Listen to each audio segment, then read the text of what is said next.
বিসমিল্লাহির রহমানির রহিম। সীমা kitchen food প্রতিদিনের মধ্যে রেসিপি নিয়ে এসে আপনাদের কাছে যে কাঁঠাল দিয়ে আমি আজকে একটা ইউনিক পিঠা বানাবো। আপনারা আমার ফুল ভিডিও দেখুন যে আমি কাঁঠাল দিয়ে কীভাবে বানাচ্ছি।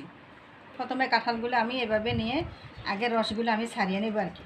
এই যেভাবে দেখুন আমি কিভাবে রসগুলো ছাড়াচ্ছি। দেখুন আমার এই যে কাঁঠালের রসগুলো আমি বের করে নিচ্ছি। এই দেখুন আমার এই যে কতগুলা রস বের হয়েছে। এখন আমি এটা দিয়ে আটা দিয়ে আমি একটা ইউনিক পিঠা বানাবো। তো আমি কিছু পরিমাণে এই যে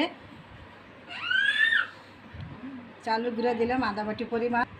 তো আমি আধা বাটি পরিমাণ দেবো আমি সুজি, দেবো হাফ চামচ মৌরি, হাফ চামচ একটু কম নিয়েছি কালো জিরা, আমি আধা বাটির থেকে কম নিয়েছি কিছু চিনি, পরিমাণ মতন লবণ, এই যে একটা ডিম ফেটে দিয়ে দিব আর কি। সবগুলো উপকরণ আমি একসঙ্গে মেখে নেব। উপকরণ আমি একসঙ্গে মেখে নিয়েছি।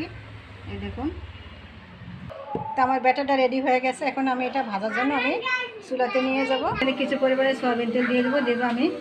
এই যে আমি এখন ব্যাটারগুলো দিয়ে দিচ্ছি এক এক করে ছোটো ছোটো করে। দেখুন আমার এই যে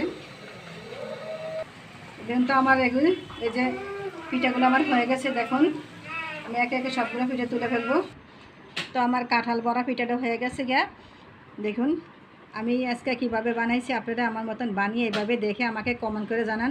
প্লিজ আমার ভিডিও যদি ভালো লেগে থাকে আমার চ্যানেলটাকে লাইক কমেন্ট করুন, নতুন হয়ে থাকলে সাবস্ক্রাইব করুন। আল্লাহ হাফেজ।